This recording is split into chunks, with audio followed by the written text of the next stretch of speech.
우리 가슴에 손을 얹고 이렇게 고백하겠습니다. 하나님은 나를 사랑하십니다. 하나님의 사랑에 나는 위로를 받습니다. 나는 하나님을 절대로 포기하지 않을 것입니다. 아멘. 그러한 고백이 여러분의 입술 가운데 항상 있기를 소망합니다. 한 텀의 마지막입니다. 여러분 오늘 한 텀의 마지막 순모임을 하게 될 텐데요. 여러 순마다 아우팅을 계획하고 있고 또 다른 특별한 시간을 가지는 것을 알고 있습니다. 한 텀 동안 너무 수고한 서로에게 한번 축복의 박수를 한번 보내볼까요? 네, 여러분 한 텀의 시간 1년의 시간이죠. 어떻게 보면 긴 시간처럼 느껴지지만 또 정말로 빠르게 지나가는 시간입니다. 이 한 텀의 마무리 속에 여러분 한 해를 돌아보고 또 하나님께 감사할 수 있는 고백이 있길 원합니다. 또 다음 텀을 기대하며 나아가는 여러분 되시길 축복합니다. 오늘 말씀은 여러분 보았듯이 창세기 25장 말씀입니다. 어떤 철학자가 이런 이야기를 했습니다. 인생은 B와 D 사이의 C이다. 이러한 언급을 한 철학자가 있었습니다. 이 철학자는 실존주의의 어떤 대표 주자로서 인생은 삶은 태어나서 죽기까지 선택이 정말 연속이다. 선택의 연속 가운데 살아가는 것이다 라는 것을 강조하면서 선택에 대한 강조를 이야기한 것이죠. 우리가 인생을 살아가면서 많은 선택의 순간을 맞이하게 됩니다. 확실히 선택은 중요한 것을 우리가 보게 됩니다. 이러한 선택을 가지고 프로그램도 있었죠. 재미난 프로그램도 있었습니다. 제가 많이 어렸을 때라 기억이 약간 흐릿하지만 인생극장이라는 어떤 한 사람이 나와서 이런 노래가 나왔죠. 딴딴 딴딴딴 딴딴딴 이런 노래가 나오면서 뻘쭘하네요. 이런 노래가 나오면서 한 사람이 어떠한 상황에 놓였을 때 이 A와 B의 상황 속에 그 어떠한 선택을 했을 때 그 선택 가운데 어떠한 상황이 펼쳐지는지 그것을 보여주는 프로그램으로 큰 인기를 끌었던 프로그램이 있습니다. 솔직히 인생극장보단 저는 제가 애청하는 좋아하는 무한도전이라는 프로그램에서 어떤 한 점심 메뉴를 그냥 단순히 선택하는 것이었는데 이 정영돈 씨가 짜장면을 선택하게 됐는데 그날 점심에 먹지 못하고 다음 날 한참 뒤인 24시간 뒤인 마라도까지 가서 이 짜장면을 먹는 장면이 저에게는 이 선택의 굉장히 중요성을 알려주는 좋은 프로그램 중 하나였습니다. 우리도 인생을 살다 보면 여러분이 선택의 중요성에 너무나 인식하게 되고 너무나 그것을 공감할 것입니다. 가벼운 메뉴, 점심 메뉴 정말 어려운 문제고 인생의 문제지만 그러한 가벼운 문제, 짧은 문제는 크게 중요하지 않을 수도 있지만 인생의 갈림길에서 곳곳에서 우리에게 중요한 선택을 요구하는 그러한 시간들이 있는 것을 보게 되죠. 그러면 우리가 그러한 시간 속에 과연 어떠한 것을 선택하는 것이 어떠한 것을 우리가 취하는 것이 과연 좋은 길로 가는 것일까요? 과연 하나님의 사람으로 신앙인으로서 어떠한 선택을 해야 우리는 이 시대를 잘 살아갈 수 있을까요? 오늘 말씀을 통해 그것을 깨닫는 시간 되길 소망합니다. 우리 19절부터 21절까지 말씀을 다시 한번 같이 읽도록 하겠습니다. 함께 읽겠습니다. 아브라함의 아들 이삭에 대한 기록은 이러합니다. 아브라함이 이삭을 낳았습니다. 이삭은 40세에 밧단 아람의 아람 사람 부두엘의 딸이며 아람 사람 라반의 여동생인 리브가를 자기 아내로 맞이했습니다. 이삭은 자기 아내가 임신하지 못해서 그녀를 위해 여호와께 간구했습니다. 그러자 여호와께서 그의 간구를 들어주셔서 그의 아내 리브가가 임신하게 됐습니다. 아멘. 자, 우리가 지난주 말씀에서 보았듯이 이삭은 리브가를 아내로 맞이하게 됩니다. 리브가와 함께 가정을 꾸리게 되죠. 그들은 서로 얼굴을 보지도 못한 사이였지만 리브가는 하나님의 계획 안에 믿음으로 또 이삭도 역시 리브가를 정확히 보지 못한 상태에서도 그녀를 아내로 맞아들이는 말씀을 지난주에 봤습니다. 이야기했듯이 성경에서 몇 안 되는 일부일처제의 가정을 이룬 그 가정이 바로 이삭의 가정이었습니다. 이 말씀을 살펴보면 이삭은 참 온유한 사람이었습니다. 이 성경에서도 이삭에 대한 스토리가 그렇게 많지 않아요. 그렇게 사건이라는 것이 이삭에겐 큰 내용이 없었던 것이죠. 큰 사건이 그에게는 없었던 것을 보게 됩니다. 그의 인생이 그만큼 순탄하고 하나님 앞에 일관된 모습을 보여주었다라는 뜻이죠. 이후 말씀이지만 이삭이 그 우물에 관해서 이 그랄 지역의 어떤 그 사람들과도 어떻게 우물을 억울하게 빼앗기는 사건이 있는데, 그 사건 속에서도 그는 다툼을 선택하지 않고 싸움을 선택하지 않고 부당했지만 그것에 대해 그냥 스스로 물러나면서 그냥 자신이 다른 우물을 찾아가는, 3번이나 그렇게 싸움을 피해가면서 온유하게 그의 인생을 펼쳐나가는 것을 보게 됩니다. 그런 성품을 가진 사람이 바로 이삭이었어요. 그런데 이렇게 그런 온유한 사람에게도, 그리고 정말로 하나님의 계획 아래 가정을 이루게 된 리브가의 사이에서도 그 가정 가운데서도 어려움이 있었던 것을 오늘 말씀을 통해 보게 됩니다. 바로 아이를 가지지 못하는 상황이 그들 가운데 있었던 것이죠. 정말로 아무런 문제가 없어 보이는 가정이었지만, 그러나 어려움이 없는 가정은 없는 것을 보게 됩니다. 어려움이 없어 보이는 가정이 있을 뿐이죠. 그 어려움 속에 이삭은 무엇을 선택합니까? 무엇을 가지고 하나님께 나아갑니까? 바로 기도로 나아가는 것을 보게 되죠. 읽었지만 21절에 이렇게 나옵니다. 이삭은 자기 아내가 임신하지 못해서 그녀를 위해 여호와께 간구했습니다 라는 말씀이 나옵니다. 이 말씀 역시 되게 재밌는 게 뭐냐면요, 남편이 아내를 위해 기도하는 최초의 본문이자 마지막 성경에서의 본문입니다. 남편이 아내를 위해 기도하는 첫 말씀이자 마지막 말씀이에요. 참 이삭은 굉장히 온유하고 나름의 스윗한 사람이었던 것을 보게 됩니다. 여러분, 이러한 남자 또 온유한 여자를 만나길 축복합니다. 어쨌든 이들이 가지고 있는 어려움은 간단하지 않았어요. 아이를 낳지 못하는 것은 결코 가벼운 문제가 아니죠. 그러나 이삭의 기도는 하늘에 닿았고 하나님께서 그의 기도를 들어주셨고 마침내 리브가가 아이를 갖게 되었습니다. 성경은 이것을 짤막하게 기록하죠. 그러나 우리가 이후 말씀을 조금 이따 보겠지만 그가 60세 때 아이를 갖게 되는 것을 보아서 그가 20년 동안이나 이 어려움을 맞이했고 이 어려움 속에 하나님께 기도했던 것을 보게 됩니다. 여러분, 이삭은 어떠한 선택을 하는 사람이었습니까? 어려움 속에 기다림을 선택하는 사람이었어요. 우리가 이 아이를 갖지 못하는 어려움 바로 앞에서 또 보았죠. 아브라함 역시, 그의 아버지 아브라함 역시 사라와 그 가정에서 아이를 갖지 못하는 관계가 이어졌습니다. 아브라함은 어떠했죠? 75세 때 하나님의 부르심을 받았고 마침내 100세 때 이삭을 낳게 됩니다. 25년 동안 얼마 차이 안 나는, 20년과 25년 얼마 차이 안 나지만 아브라함은 온전히 기다리는 선택을 하지 못했던 것을 우리는 이전의 말씀을 통해 보게 됩니다. 아브라함은 처음에 아이를 갖지 못하자 계속되는 그 시간 속에 자신의 종 엘리에셀을 후계자로 생각하기도 했고, 또한 86세 때는 그가 자신의 아내 말고 사라 말고 첩을 들여서 이스마엘을 낳는 그러한 실수를 범하게 되는 것을 보게 됩니다. 물론 그 이후에 그가 100세 때 우리가 저번에 담임 목사님 말씀을 통해 믿음의 절정을 이뤄나가는 그런 믿음의 정말 높은 수준을 보여줬지만, 그럼에도 불구하고 그는 온전히 기다림을 선택하지 못하는 사람이었던 것을 보게 되죠.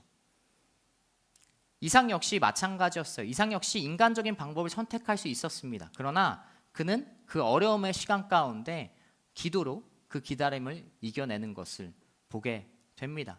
단순히 아브라함과 이삭이 아니더라도 성경의 인물들을 보면 기다림의 연속인 것을 보게 됩니다. 모세도 40년 동안 하나님께 쓰임받기 위해 40년 동안 훈련을 받았고, 그리고 요셉 역시 그가 17세 때 억울하게 잡혀 들어가고 하나님께 제대로 쓰임받는 시간은 30세의 나이에 13년의 시간이 지나서 그가 쓰임받는 것을 보게 됩니다. 기다림은 왜 필요할까요? 이렇게 기다림은 하나님께서 자주 주시는 것인데 왜 우리에게 기다림이 필요할까요? 이렇게 생각할 수 있죠. 어려움을 가지고 하나님께 기도하면 하나님께서 좀 빨리 들어주시면 좋지 않을까라는 생각, 그리고 의아함이 우리 가운데 분명히 존재합니다. 이렇게까지 긴 어려움, 그 긴 기간 동안 그 어려움이 과연 필요한 것인가라는 그러한 의문점이 들기도 합니다. 특히 우리는 기다림에 익숙하지 않은 민족이죠. 기다림에 익숙하지 않은 민족이기 때문에 이 기다림을 참지 못할 때가, 하나님 안에 신앙생활 걸어갈 때 기다림이 너무나 불편할 때가 많은 것을 보게 됩니다. 그러나 우리는 믿음의 신앙의 선배들을 통해 이러한 고백을, 이러한 간증을 또 많이 듣게 됩니다. 하나님 앞에 어려움이 분명히 있었고 그 어려움이 짧지 않았던 그러한 믿음의 선배들, 부모님이나 다른 믿음의 선배들이 이야기하는 것을 통해 그 기간이 결코 짧지 않았지만 그럼에도 불구하고 그 어려움의 시간 속에 기다렸기 때문에, 하나님께 나아갔기 때문에, 하나님께 붙들려 있었기 때문에, 그것을 가지고 하나님께 나아갈 수 있었기 때문에 하나님의 은혜를 누렸다라는 고백이, 간증이 있는 것을 나뿐만 아닌 믿음의 신앙의 선배들을 통해서도 듣는 것을 보게 됩니다.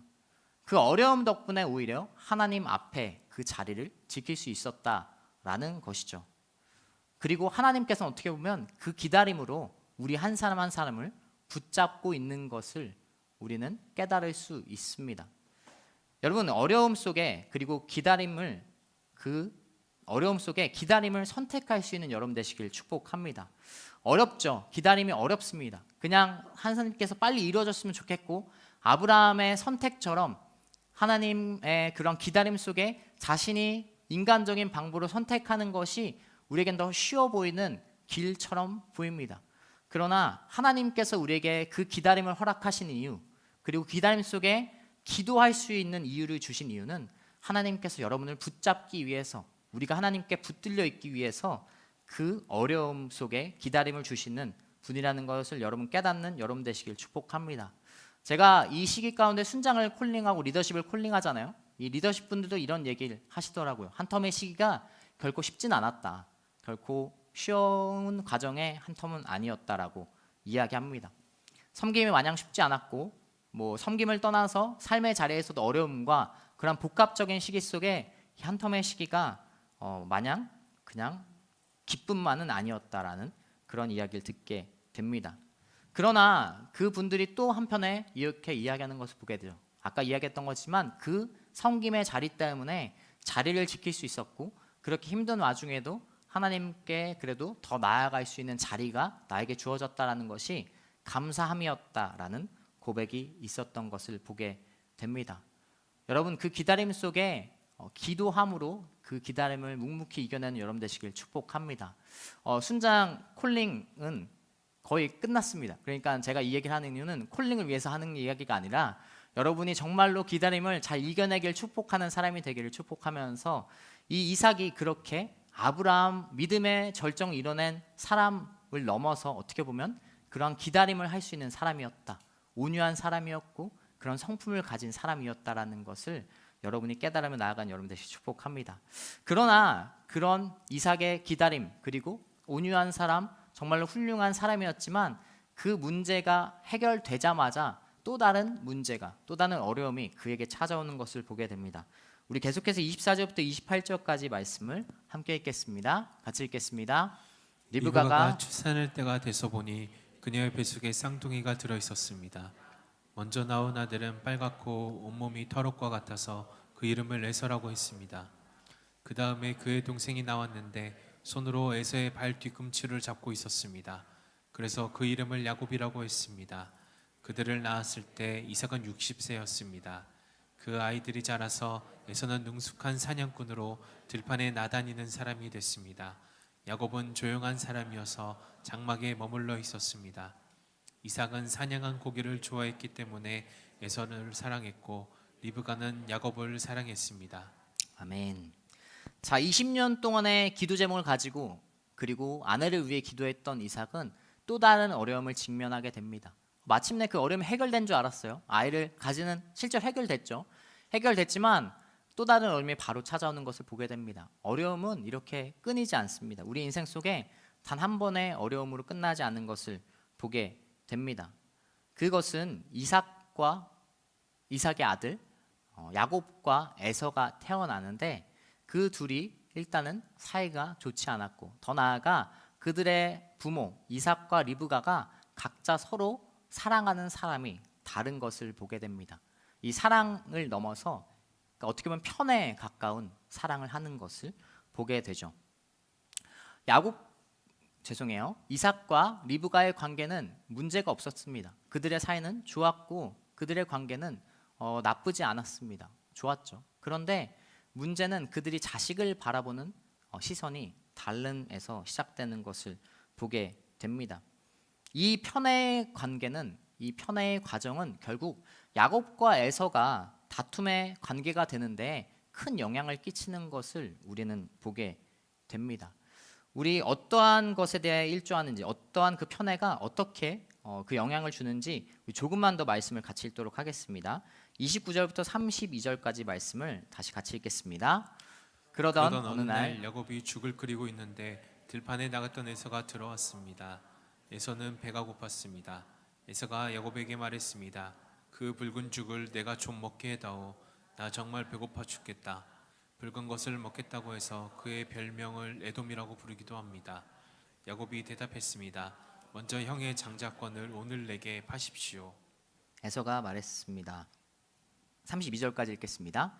에서가 말했습니다. 내가 지금 죽을 지경인데 장자권이 내게 무슨 소용이냐. 자, 말씀을 보게 되면 에서도 오늘 어려움을 겪게 됩니다. 먼저 어떤 어려움이 그에게 있죠? 배고픔에 어려움이 있는 것을 보게 됩니다. 간단한 문제일 수 있지만 배고픔은 그렇게 간단한 문제가 아니죠, 우리에게. 에서는 그러한 그 문제 속에, 어려움 속에 그가 선택하는 것은 무엇입니까? 바로 본능을 선택하는 것을 보게 됩니다. 그 배고픔을 해결하기 위해 그 본능을 선택하는 것을 보게 되죠. 본능의 특징 첫 번째는, 그가 선택한 본능의 특징 첫 번째는 지금 해결해야 되는 것을 보게 됩니다. 육체의 본능을 따라서 그는 지금 이 배고픔을 해결해야 되는 사람이었어요. 지금 해결되길 원한 것이죠. 마치 우리가 밤에 배고프면 야식을 먹듯이 그 배고픔이 바로 즉각적으로 해결되기를 바랬던 것을 보게 됩니다. 그러한 본능을 선택함으로, 그리고 지금 바로 해결되는 것을 바라는 것으로, 이 본능의 두 번째 특징은 결국 미래를 생각하지 못하게 되는 것을 보게 돼요. 그가 장자권을 가볍게 여기고 이 야곱에게 이 장자권을 대수롭지 않게 팔게 되는 것을 보게 됩니다. 여러분, 에서는 장자였어요. 에서는 당시 시대 장자였고, 이 장자라는 그 특권은 매우 엄청난 시대 속에, 그 시대 속에 살던 것이었습니다. 이 장자에게는 모든 것이 두 배였습니다. 그가 물려받을 재산도 두 배였고, 그가 가정에서의 권한도 영향력도 두 배였던 시대였어요.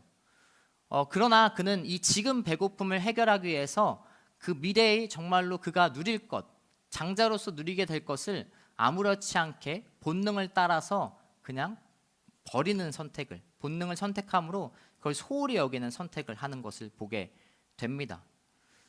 우리가 배고픔을 해결하기 위해 야식을 먹죠. 그러나 야식을 먹으면, 자주 먹게 되면 어떻게 되죠? 나중에 살쪄요. 네네, 맞습니다.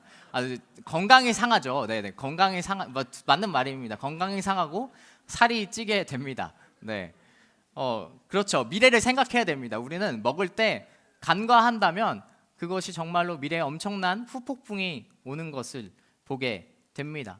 지금 건강하다고 해서 나중에 계속해서 건강하지 않죠. 우리는 반드시 건강이 계속해서 유지되는 것이 아니라 운동을 해야 되고 좋은 것을 먹음으로 그 건강을 유지하는 사람이어야 됩니다. 이렇게 본능을 선택하는 실수를 함으로 미래를 생각하지 않았던 에서예요. 잠언 6장에도 6장 6절부터 8절까지도 이것에 대해 잘 기록하고 있습니다. 우리 함께 읽겠습니다.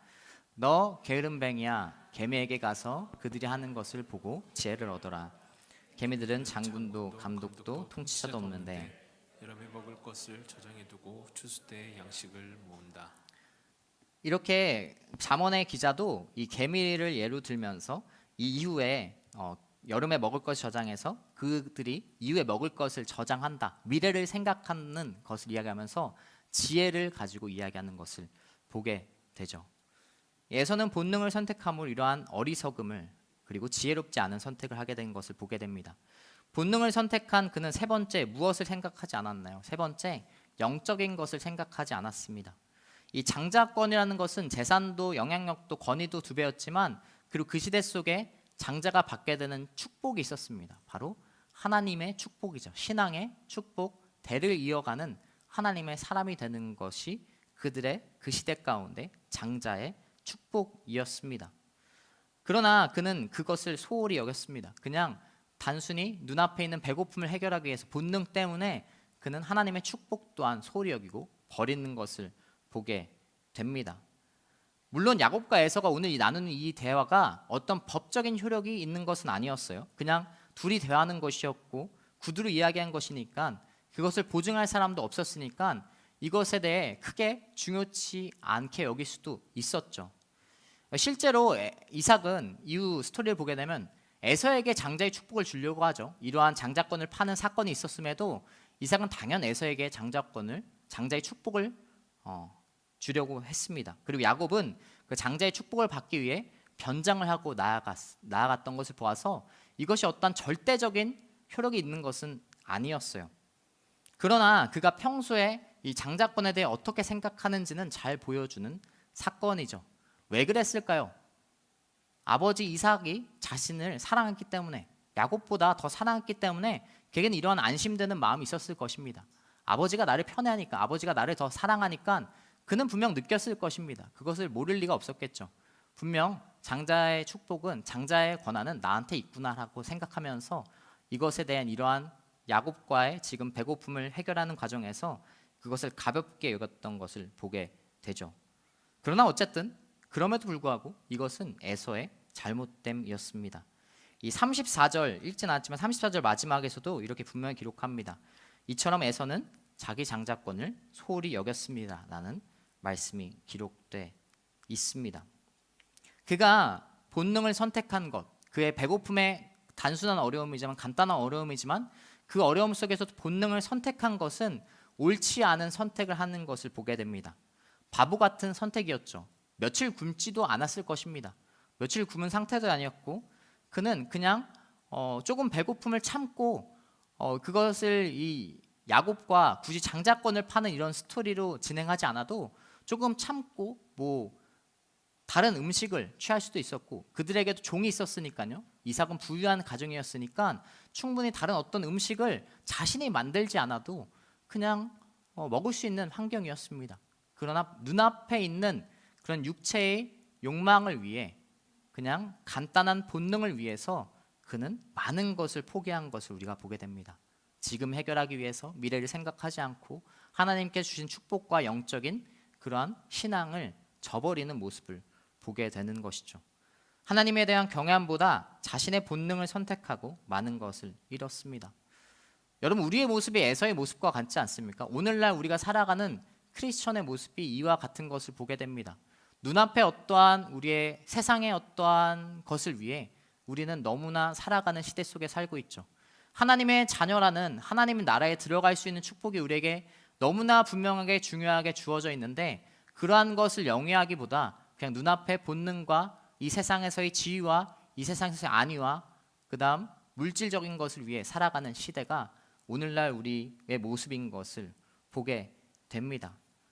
여러분, 우리가 에서와 같은 선택을 하지 않기를 축복합니다. 여러분이 하나님의 자녀라는 것을 소중히 여기는 하나님의 사람이 되기를 축복합니다.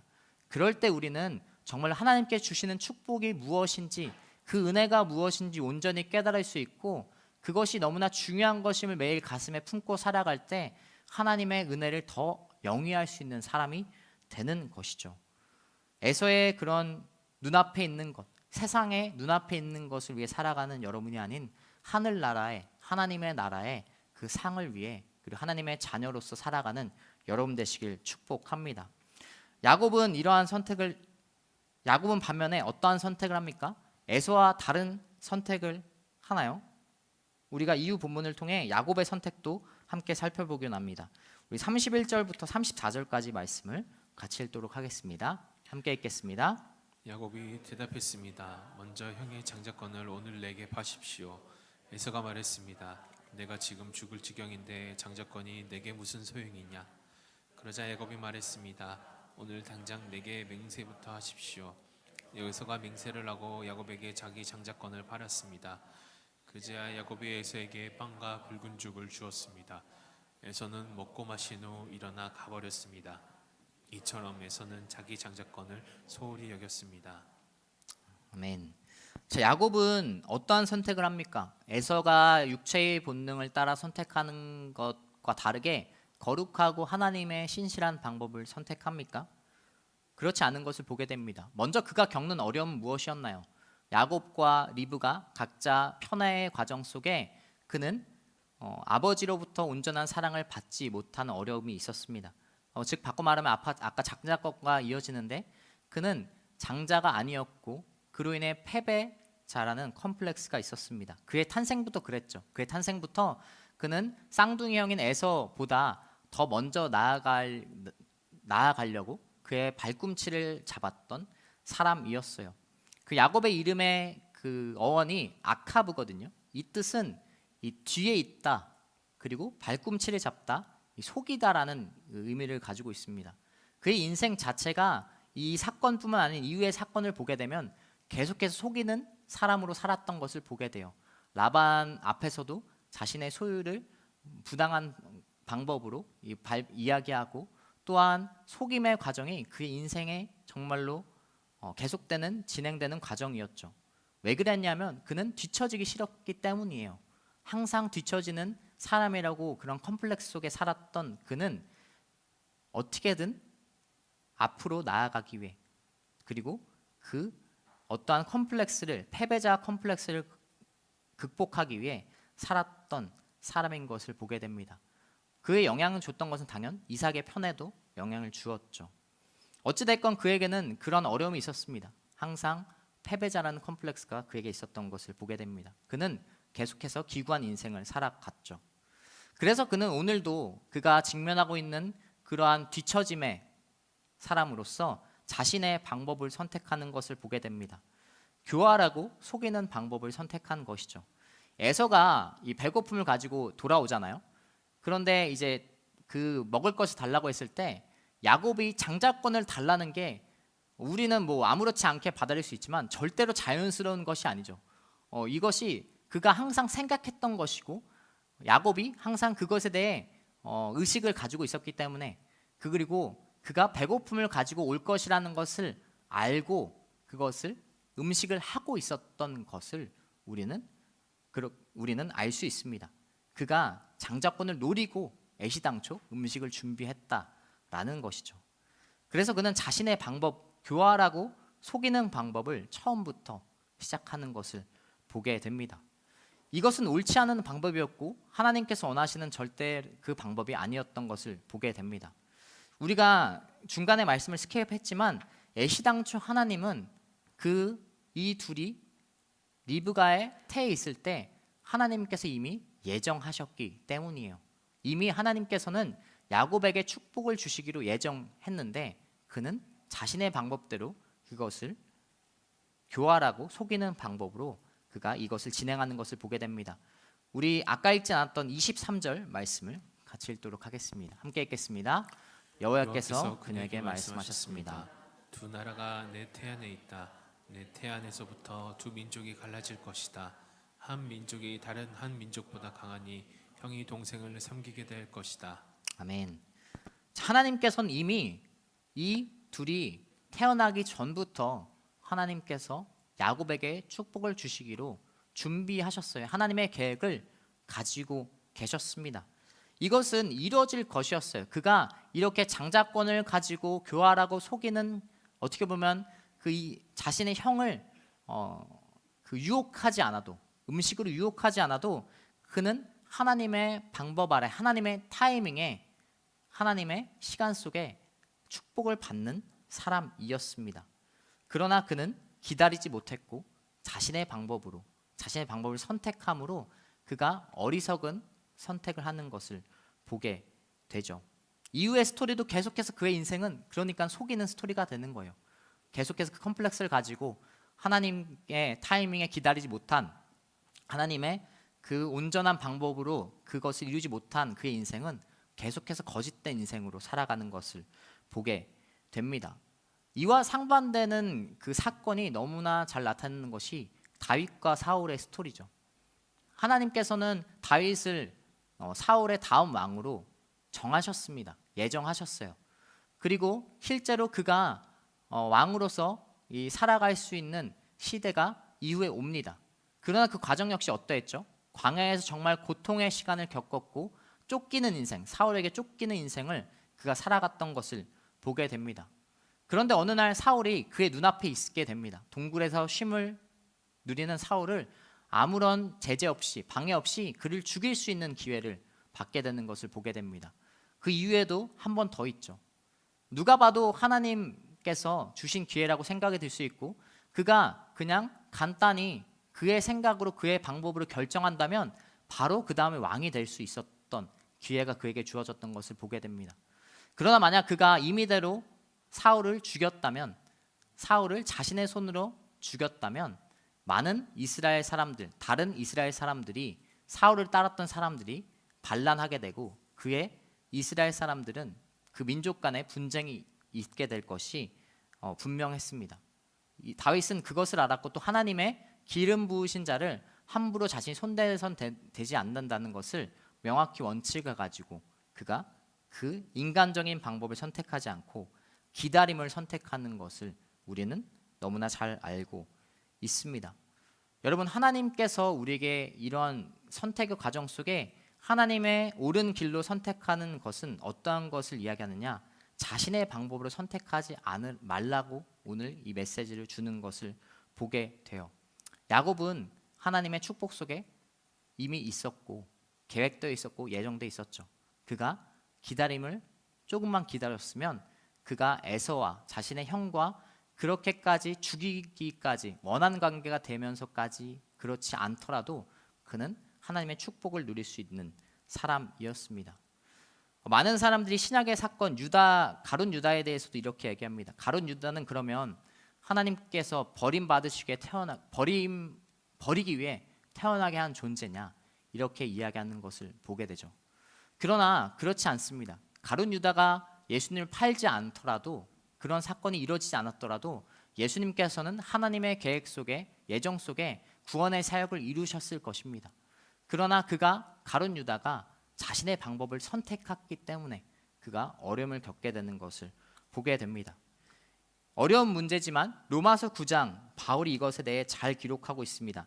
살짝 읽을 말씀이 길어요. 집중해서 같이 읽으면 좋을 것 같습니다. 로마서 9장 10절부터 33절까지 말씀 메시지 버전으로 여러분 같이 읽도록 하겠습니다. 제가 10절부터 13절까지 먼저 읽을게요. 제가 먼저 읽겠습니다.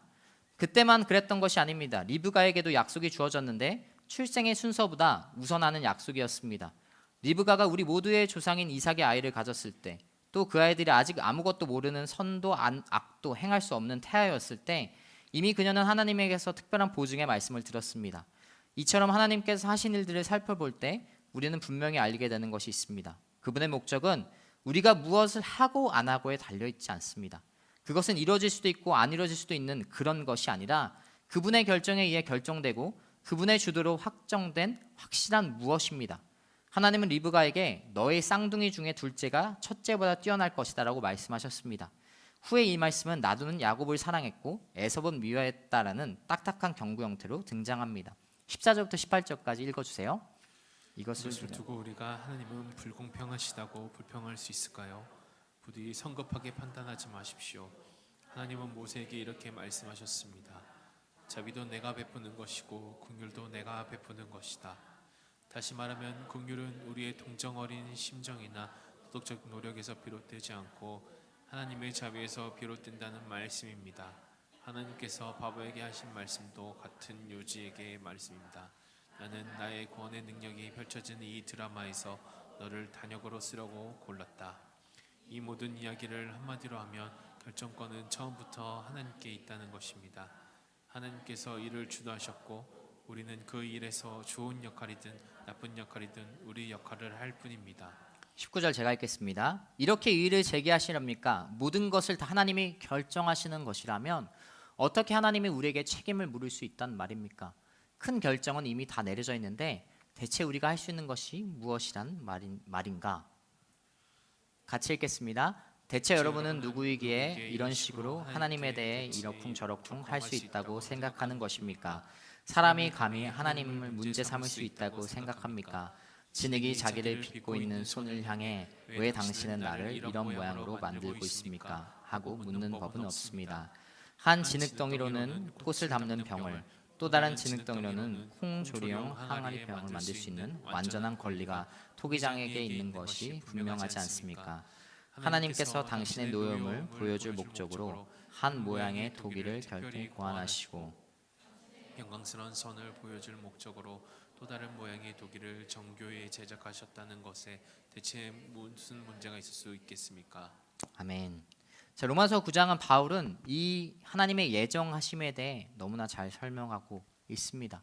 우리가 읽었듯이 어떻게 보면 하나님의 그 선택이 결정적인 것을 보게 됩니다.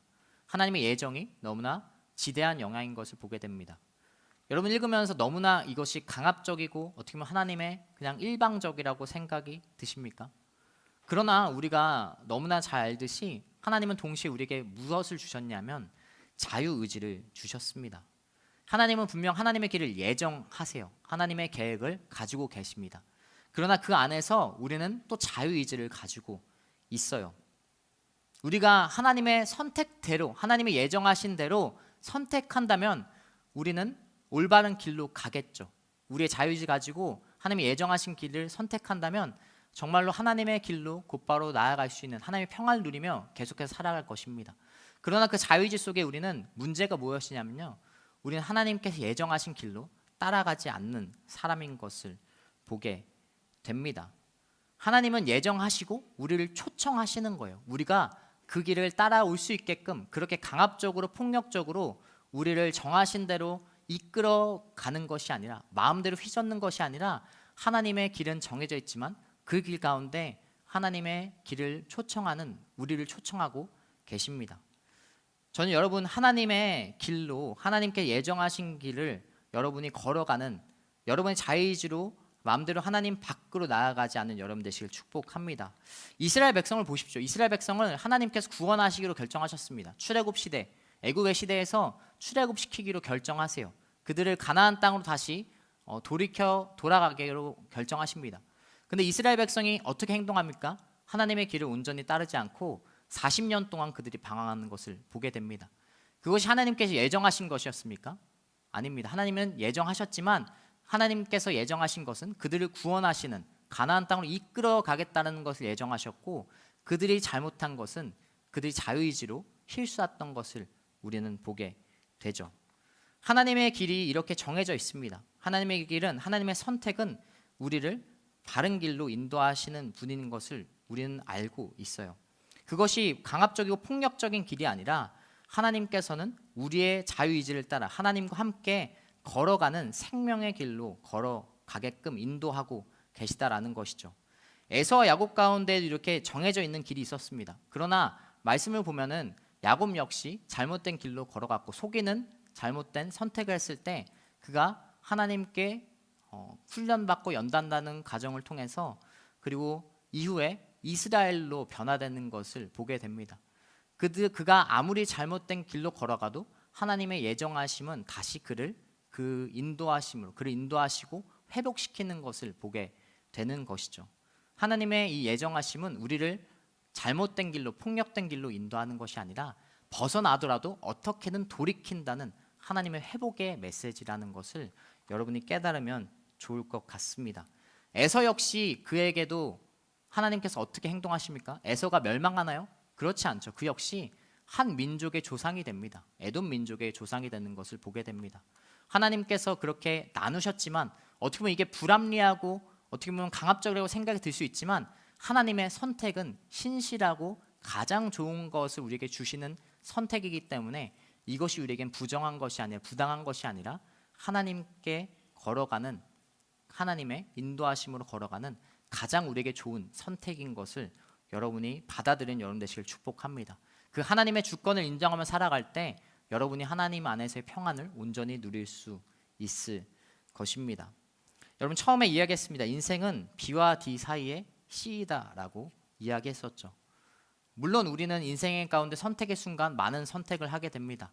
여러분, 그러나 가장 중요한 선택은 내가 선택하는 것, 나의 방법대로, 인간적인 방법대로 야곱처럼 선택하는 것이 아니라 에서처럼 본능에 따른 선택, 지금 눈앞에 있는 것만 선택하는 것이 아니라 하나님께서 예정하신 길로 우리가 그 길을 선택하는 것이 우리의 가장 중요한 것임을 깨닫는 여러분 되시길 축복합니다.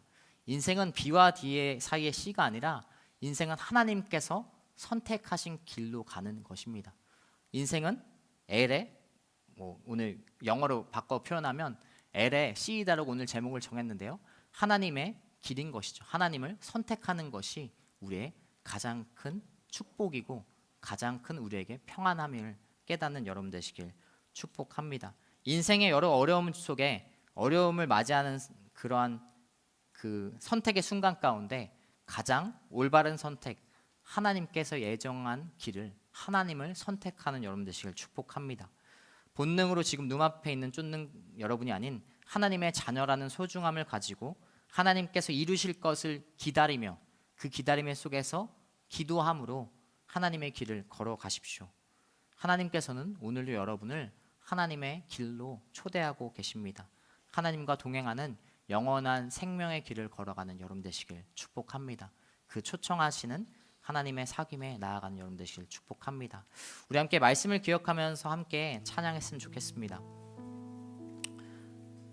여러분, 어려운 문제입니다. 하나님께서 우리를 예정하셨다라는 문제는 여러 가지 어려움이 들고 의아함이 드는 문제이기도 합니다. 그러나 말씀에서 오늘 말씀을 보았듯이 하나님의 그 예정하심이 가장 우리에게 좋은 길인 걸, 좋은 선택이 됨을 여러분이 깨달은 여러분 되셨으면 좋겠습니다. 우리 말씀을 기억하면서 함께 찬양하도록 하겠습니다. 함께 자리에 일어나서 찬양할까요?